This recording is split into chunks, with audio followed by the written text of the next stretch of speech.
ആൾജിബ്രയ്ക്ക് മെത്തേഡാണ് നമ്മൾ പഠിക്കുന്നത്. ആൾജിബ്രയ്ക്ക് മെത്തേഡ് എന്ന് പറഞ്ഞാൽ ഞാനിപ്പോൾ ഏതോ നമ്പർ അല്ലെങ്കിൽ നമുക്കൊരു അൺനോൺ നമ്പർ ആയിരുന്നു എന്നൊക്കെ പറഞ്ഞ് നമുക്ക് ആ നമ്പറിൻ്റെ അവിടെ ഒരു ബ്ലാങ്ക് സ്പേസ് കൊടുത്തുകൊണ്ടല്ലേ ചെയ്തത് ഞാൻ. ഇനി നമ്മൾക്ക് അവിടെ നമ്മളൊരു അൺനോൺ വേരിയബിളായ എക്സ് എന്നോ വൈ എന്നോ എന്തെങ്കിലുമൊക്കെ കൊടുത്ത് നമുക്ക് ചെയ്യാം. അപ്പോൾ പ്രോബ്ലത്തിലോട്ട് പോകാം. ചോദ്യം നമ്പർ 1 ഇതാണ്. പേജ് നമ്പർ 89 ആണ് കേട്ടോ. The perimeter of a rectangle is 80 meters and its length is 1 meter more than twice the width.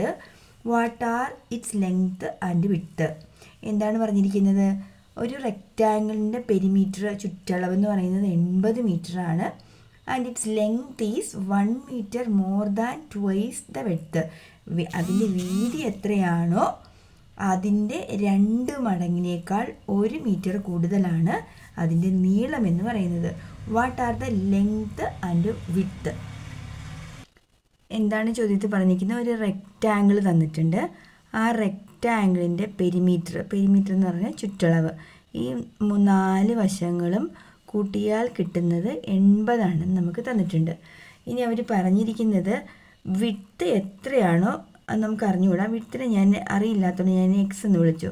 ഈ വിഡ്ത്തിൻ്റെ 2 മടങ്ങ് എന്ന് വെച്ചാൽ ഇതിനെ 2 കൊണ്ട് ഗുണിക്കുന്നു. ഇതിൻ്റെ 2 മടങ്ങിനേക്കാൾ 1 കൂടുതലാണ് എന്ത്? നീളം എന്ന് പറയുന്നത്. ശരിക്കും നമുക്ക് വായനയിൽ നിന്ന് തന്നെ നമുക്ക് ആ ഇക്വേഷൻ അവിടെ കിട്ടണം കേട്ടോ. വിഡ്ത്തിനെ നമ്മൾ എക്സ് എന്ന് വിളിച്ചുവെങ്കിൽ ആ പുള്ളിക്കാരൻ്റെ 2 മടങ്ങിനോട് 1 കൂട്ടുന്നതാണ് നീളം എങ്കിൽ ആ വശങ്ങൾ ലെങ്ത്തും വിഡ്ത്തും എത്ര എന്നാണ് ചോദ്യം. അപ്പോൾ നമുക്ക് പെരിമീറ്റർ എന്ന് വെച്ചാൽ ഇത് 2 പ്രാവശ്യം കൂട്ടണം, ഇത് 2 പ്രാവശ്യം കൂട്ടണം എന്നല്ലേ. അപ്പോൾ അതിൻ്റെ അർത്ഥം 2 × x + 2x + 1 അല്ലേ. ഈ വശവും ഇക്വേഷൻ ഞാൻ ഒന്നുകൂടെ എഴുതാം. അതായത് 2 നീളവും 2 വീതിയാണല്ലോ. അപ്പോൾ 2 × l + b എന്ന് എഴുതിയാൽ പോലെ 2 × l + b ആണ് എന്ത്? ചുറ്റളവ്, അതായത് 80. 2 × എല്ലിൻ്റെ സ്ഥാനത്ത് നമുക്ക് എന്താ കിടക്കുന്നത്? 2x + 1 എന്നും വിഡ്ത്തിൻ്റെ സ്ഥാനത്ത് എന്താ? എക്സ് എന്നും. ക്ലിയർ അല്ലേ ഇപ്പോൾ? സോ 80 ഇതെങ്ങനെയാണ് കൂട്ടുക? 2xും 1xും ചേർത്താൽ 3x + 1 = 80. ഇതുകൊണ്ട് ഈ 2 ഇവിടെ ഇൻഡിപെൻഡൻ്റ് ആയിട്ട് നിൽക്കും, സ്വതന്ത്രമായിട്ട് നിൽക്കണം. അതുകൊണ്ട് × 2 നമുക്ക് അവിടെ കൊണ്ടുപോയി ഡിവൈഡ് ചെയ്താൽ ഇതെന്താവും? 3x + 1 = 14 എഴുതുന്നത് തെറ്റില്ല. ക്ലിയർ അല്ലേ? അല്ലെങ്കിൽ തന്നെ ഓർത്ത് നോക്കി, ഇത് 4 കൂട്ടുമ്പോഴാണ് 80 എങ്കിൽ ഇത് 2 കൂട്ടിയാൽ 40, ഇത് 2 കൂട്ടിയാൽ 40 എന്നുള്ള ആശയം നിങ്ങൾക്ക് ഉണ്ടാവണമല്ലോ.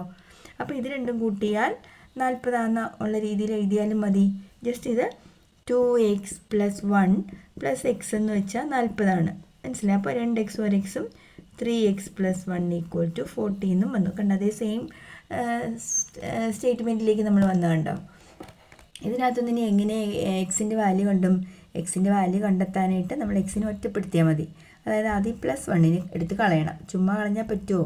+1 അങ്ങോട്ട് പോകുമ്പോൾ എന്താവും?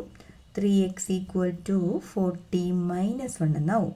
So 3x = 39. ഈ 3x മീൻസ് 3 × x. സോ × 3 അങ്ങോട്ട് പോകുമ്പോൾ എന്താവും? /3 എന്നാവും കേട്ടോ. So 39 / 3 that is = 13. അപ്പോൾ ഇവിടെ ചിത്രത്തിൽ എക്സിൻ്റെ വാല്യൂ എന്താണ്? എക്സ് എന്ന് പറയുന്നത് നമുക്ക് കിട്ടിയ എക്സിൻ്റെ വാല്യൂ എന്ന് പറയുന്നത് 13 ആണ്. ഇത് 13ൻ്റെ ഡബിൾ, അതായത് 26 1 27. എന്നിട്ട് നിങ്ങളൊന്ന് വേണേൽ കൂട്ടി നോക്കിക്കേ. 27ഉം 13ഉം 40 ആണോ? അതെയല്ലേ?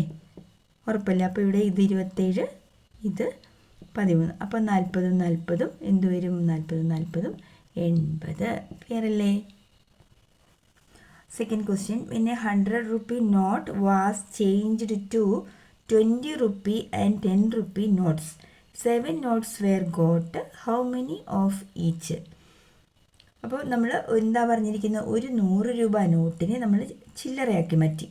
20 രൂപയുടെ നോട്ടുകളും 10 രൂപയുടെ നോട്ടുകളുമായിട്ട് നമുക്ക് ആകെ മൊത്തത്തിൽ 7 നോട്ട് നമ്മുടെ കയ്യിലുണ്ട് എങ്കിൽ ഓരോന്ന് 20 രൂപ നോട്ട് എത്രയുണ്ട്, 10 രൂപ നോട്ട് എത്രയുണ്ട്?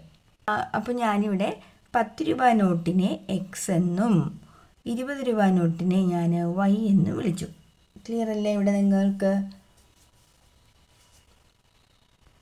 നമുക്ക് വൈ വേരിയബിൾ എടുക്കാറായില്ല കേട്ടോ, അത് അടുത്ത സെക്ഷനിലാണ്. അപ്പോൾ നമുക്ക് 10 റുപ്പി നോട്ടിനെ എക്സ് എന്ന് വിചാരിച്ചു. നമ്മുടെ കയ്യിൽ ആകെ എത്ര നോട്ട്സ് ഉണ്ട്? 7 എണ്ണമല്ലേ അതിൽ. അപ്പോൾ 20 റുപ്പി നോട്ട് എത്ര വരും? 7 - x വരുമല്ലോ, ശരിയല്ലേ? ആകെ 7 നോട്ടുണ്ട്, അതിൽ എക്സ് എണ്ണം 10 റുപ്പി നോട്ടാണെങ്കിൽ 20 റുപ്പി നോട്ട് എന്ന് പറഞ്ഞാൽ അതിൽ നിന്നും എക്സ് അങ്ങ് മൈനസ് ചെയ്താൽ പോലും. So 7 - x. നമ്പേഴ്സ് ഒന്നും കൂടെ എഴുതാവേ. എക്സ് നമ്പേഴ്സും ഇത് 7 - x നമ്പേഴ്സും ഉണ്ട് കേട്ടോ, എണ്ണം.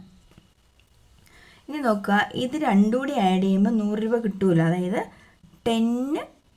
10 രൂപയുടെ എക്സ് എണ്ണവും 20 രൂപയുടെ 7 - x എണ്ണവും ചേർത്താൽ നമുക്ക് 100 രൂപ കിട്ടും. ടീച്ചർ ഇത് ഇക്വേഷൻ മനസ്സിലായോ? എക്സ് എന്ന് വെച്ചാൽ 10 രൂപയുടെ എണ്ണമാണ്. ഇത് 10 രൂപ നോട്ടുകളുടെ എണ്ണം. ഇത് 20 രൂപ നോട്ട് എത്ര എണ്ണമുണ്ട്? 7 - x എണ്ണമുണ്ട്. അത് രണ്ടും കൂടെ ചേർത്താൽ നമുക്ക് 100 രൂപ കിട്ടും. So 10x. ഇവിടെ ഒരു പ്രശ്നമുണ്ട് മക്കളെ. ഇവിടെ ബ്രാക്കറ്റ് ഉണ്ട്. ഈ ബ്രാക്കറ്റ് നമുക്കിവിടെ പൊട്ടിക്കണം. ബ്രാക്കറ്റ് പൊട്ടിക്കാനുള്ള മാർഗം ഈ 20നെ ഇതിൻ്റെ ഉള്ളിലേക്ക് മൾട്ടിപ്ലൈ ചെയ്ത് കയറ്റിയാൽ ബ്രാക്കറ്റ് പൊട്ടും. സോ 20 × 7 140. 7 2s ആദ്യം ചെയ്തിട്ട് 0 ഇട്ടാൽ മതി കേട്ടോ. So 20 × -x - 20x = 100. ഇനി നമ്മൾ എന്ത് ചെയ്യണം? എക്സ് എല്ലാം കൂടി ഒരു സൈഡിലേക്ക് കൊണ്ടുപോകാം. എക്സ് ഇല്ലാത്തവർ ഒരു സൈഡിലേക്ക് കൊണ്ടുപോകാം. സോ നമുക്ക് എക്സ് ഉള്ളതിന് വേണം അങ്ങോട്ടേക്ക് കൊണ്ടുപോകാം. 140 ഇവിടെ തന്നെ നിർത്തി. 100 ഇങ്ങോട്ട് വന്നപ്പോൾ +100 ഇങ്ങോട്ട് വരുമ്പോൾ -100 ആവും. -20 അങ്ങോട്ട് പോകുമ്പോൾ +20x. 10 +10 അങ്ങോട്ട് പോകുമ്പോൾ -10x ആവും. സോ ഇവിടെ നമുക്ക് കാൽക്കുലേഷൻ ഇത്രയും ഭാഗത്താണ് ഇനി നടക്കേണ്ടത്. എന്താണ് 140 - 100? 40 വന്നു. 20 - 10 എന്ന് വെച്ചാൽ 20xൽ നിന്ന് 10x കുറയ്ക്കുക. അല്ലെങ്കിൽ 20 ആപ്പിളിൽ നിന്ന് 10 ആപ്പിൾ കുറച്ചാൽ 10 ആപ്പിൾ എന്ന് പറയുന്ന പോലെ 20x - 10x 10x ആണ്. So x = 40 / 10, that is equal to 4. എക്സിൻ്റെ എണ്ണം 10 രൂപ നോട്ടുകളുടെ എണ്ണം എത്രയാണ്? 4 ആണ്. ശരിയല്ലേ? നോക്ക്, ഇവിടെ ഞാൻ 10 രൂപ നോട്ടിൻ്റെ എണ്ണം എന്ന് പറയുന്നത് 4 എന്ന് കൊടുത്താൽ 7 - 4 എത്രയാണ്? 3. അതായത് 4 10 രൂപ നോട്ടും 7 - 4 മീൻസ് 3 4 10 രൂപ നോട്ടും 3 20 രൂപ നോട്ടും. നോക്കിക്കേ, 4 10 എത്രയാണ്? 40. 3 20 ചേർന്നാൽ എത്രയാണ്? 60. രണ്ടും കൂടെ കൂട്ടിയാൽ 100 rupees. ക്ലിയർ അല്ലേ? Third question, the price of a book is 4 rupees more than the price of a pen. The price of a pencil is 2 rupees less than the price of this pen. A person bought 5 books, 2 pens and 3 pencils and paid 54 rupees for them. What is the price of each? എന്താണ് ഒരു പേന് the price of book is 4 rupees more than the price of a pen. ഒരു പേനയുടെ വിലയേക്കാൾ 4 രൂപ കൂടുതലാണ് ബുക്കിൻ്റെ വില. അതുപോലെ പെൻസിലിൻ്റെ വില എങ്ങനെയാണ് പറഞ്ഞിരിക്കുന്നത്? പേനയുടെ വിലയേക്കാൾ 2 രൂപ കുറവാണ്. അപ്പോൾ ഒരു മനുഷ്യൻ എന്ത് ചെയ്തു? അയാൾ 5 ബുക്ക് വാങ്ങി, 2 പേന വാങ്ങി, 3 പെൻസിൽ വാങ്ങി, ആകെ 54 രൂപ കൊടുത്തു എങ്കിൽ what is the price of each? ഓരോന്നിനും എത്ര രൂപയാണ്? Price of book, price of pen, price of pencil. എന്നുണ്ട് കേട്ടോ ഒരെണ്ണത്തിൻ്റെ. Price of a book, price of a pen, price of a pencil. അപ്പോൾ പ്രൈസ് ഓഫ് എ പെന്നിനെ ഡിപ്പെൻഡ് ചെയ്താണ് ഇത് രണ്ടും നിൽക്കുന്നത്. പേനയുടെ വില എത്രയാണോ അതിനേക്കാളും 4 രൂപ കൂടുതലാണ് ബുക്കിന്, ഇതിനേക്കാളും 2 രൂപ കുറവാണ് പെൻസിലിന്. അപ്പോൾ ഞാൻ ഈ പുള്ളിക്കാരനെ എക്സ് എന്ന് വിളിച്ചാൽ ഇതിനേക്കാളും 4 കൂടുന്നു വെച്ചാൽ x + 4 എന്ന് വിളിച്ചാൽ പോരെ. അതുപോലെ ഇതിനേക്കാളും 2 കുറവെന്ന് വെച്ചാൽ x - 2. ഇനി എന്താ പറഞ്ഞിരിക്കുന്നത്? ഇത് 3ഉം ഒരാൾ വാങ്ങി, അതിൻ്റെ എണ്ണം പറഞ്ഞിട്ടുണ്ട് 5 ബുക്ക്, അതായത് 5 × x + 4 പ്ലസ് അതിൽ എത്ര പേനയാണ് മേടിച്ചത്? 2 pens, that is 2 × x plus എത്ര പെൻസിൽ വാങ്ങി? 3 പെൻസിൽ. So 3 × x - 2. എൻ്റെ പിള്ളേരെ നിങ്ങളൊന്ന് ശ്രദ്ധിച്ചോ, ഞാനിവിടെ ഇൻറ്റു ഇട്ടപ്പോൾ ഇവിടെ ഇൻറ്റു സൈൻ ഇട്ട് ബാക്കി 2 കേസിൽ ഞാൻ ബ്രാക്കറ്റാണ് ഇട്ടത്. അത് നിങ്ങൾ ശ്രദ്ധിച്ചായിരുന്നോ? എന്തിനാണെന്നറിയോ? അതായത് ഇതൊരൊറ്റ വ്യക്തിയാണ്. x+4 എന്ന് പറയുന്നത് ഒറ്റ നമ്പറാണ്. അപ്പോൾ ഇത്രയും വലിയ നമ്പറിനെ നമ്മൾ ഇൻറ്റു ഇടുമ്പോൾ അതൊരു ബ്രാക്കറ്റിനകത്തിട്ടിട്ട് ഇൻറ്റു ഇട്ടാലും കുഴപ്പമില്ല, ബ്രാക്കറ്റിന് ഇൻറ്റു എന്നൊരു അർത്ഥവും കൂടി അവിടെ അണ്ടർസ്റ്റുഡ് ആണ് കേട്ടോ. സോ അല്ലെങ്കിൽ 5 ഇൻറ്റു x+4 എന്ന് പറയുന്നതിൽ തെറ്റൊന്നുമില്ല.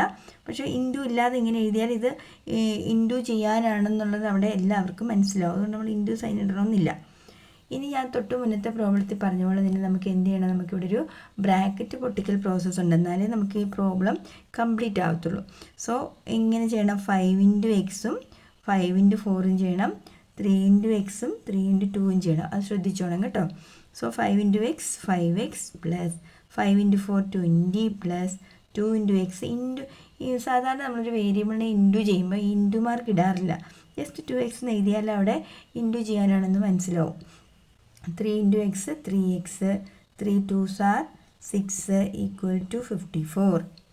സോ ഇത് രണ്ടും കൂട്ടി 5ഉം 3ഉം ഇതാ എക്സുകളെല്ലാം ആദ്യം ലൈക്ക് ടൈംസ് എല്ലാം ആദ്യം കൂട്ടിയെടുക്കാം. കണ്ടോ, 5 ആപ്പിൾ 2 ആപ്പിൾ 3 ആപ്പിൾ 5ഉം 2ഉം 7ഉം 3ഉം 10 ആപ്പിൾ. ആപ്പിളിന് വരെ ഞാനിവിടെ എക്സ് എന്ന് പറയും കേട്ടോ.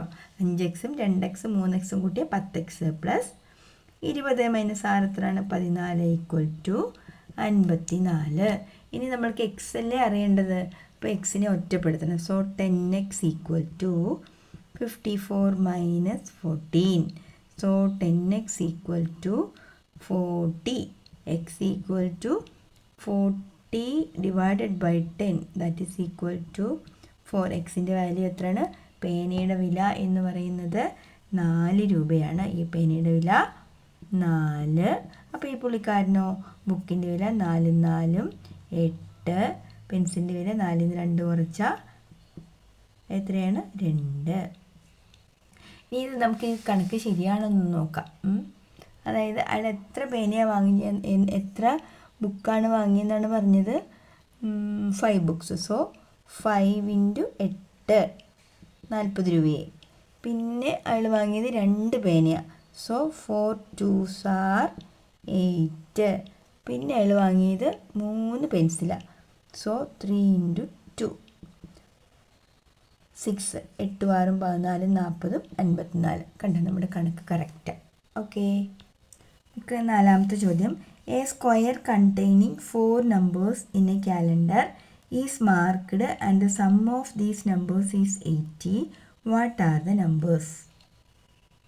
ഒരു കലണ്ടറിലെ 4 നമ്പേഴ്സ് എന്ന് പറഞ്ഞപ്പോൾ ഇവിടെ ശ്രദ്ധിക്കുക, ഇവിടെ 2 ആണെങ്കിൽ ഇവിടെ 3 ആയിരിക്കും. ഇവിടെ വരുന്നതിനേക്കാൾ 7 കൂടുതലായി 2 7 9, ഇവിടെ 11 ആയിരിക്കുമല്ലേ. ഇങ്ങനെ ഒരു കലണ്ടറിൽ ഏത് നമ്പർ എടുത്താലും തൊട്ടടുത്തത് കണ്ടിന്യൂസ് ആയിട്ട് വരും. പക്ഷേ അതിന് തൊട്ട് താഴെയുള്ളത് ഒരാഴ്ചയ്ക്ക് ശേഷം. ഇതിപ്പോൾ ഒരു മൺഡേ ആണെങ്കിൽ 7 ദിവസത്തിന് ശേഷമല്ലേ അടുത്ത മൺഡേയിൽ ഡേറ്റ് വരുന്നത്. അപ്പോൾ +7 കൊടുത്താൽ മതിയല്ലോ. അപ്പോൾ എന്ന് പറഞ്ഞ പോലെ ഫസ്റ്റ് നമ്പർ ഇത് ഏതാണെന്ന് നമുക്ക് അറിഞ്ഞുകൂടാ. അപ്പോൾ നമ്മൾ ഫസ്റ്റ് നമ്പറിനെ എക്സ് എന്നും തൊട്ടടുത്ത നമ്പറിനെ എങ്ങനെ വിളിക്കണം, x+1. ഈ പുള്ളിക്കാരൻ x+7, ഇതിനേക്കാളും ഒന്ന് കൂടുതൽ. So x+8. കറക്റ്റ് അല്ലേ? ഇത് 4ഉം കൂടെ കൂട്ടിയപ്പോൾ അയാൾക്ക് എത്ര കിട്ടിയെന്ന് പറയുന്നുണ്ട്. The sum of these numbers is 80. അതായത് എങ്ങനെ കൂട്ടും നമ്മൾ, ഈ X plus x+1 plus x+7 plus x+8 equal to 80. എത്ര എക്സ് ഉണ്ട്, 1 2 3 4. So 4x plus 7 1 8 8 16 equal to 80. So 4x equal to, ഒറ്റപ്പെടുത്തുന്ന കാര്യം മറക്കരുത്, 80 minus 16. So 4x equal to 10 6 പോയാൽ 4, 7 1 പോയാൽ 6 64. സോ എക്സ് ഈക്വൽ ടു 64/4, അതായത് 16. നോക്കാം, ഈ പുള്ളിക്കാരൻ ഏതാ ഡേറ്റ് എന്നറിയാം. ഇത് 16-ാം തീയതി, ഇത് 17-ാം തീയതി, ഇതോ 16ഉം 7ഉം 23, ഇത് 24-ാം തീയതി. ഓക്കെ, അപ്പോൾ പേജ് നമ്പർ 89-ലെ എല്ലാ ചോദ്യങ്ങളും കഴിഞ്ഞു. നിങ്ങൾക്ക് വീഡിയോ ഇഷ്ടമായാൽ ലൈക്ക് ചെയ്യാനും ഷെയർ ചെയ്യാനും ഒന്നും മറക്കരുത് കേട്ടോ മക്കളെ. ഓക്കെ.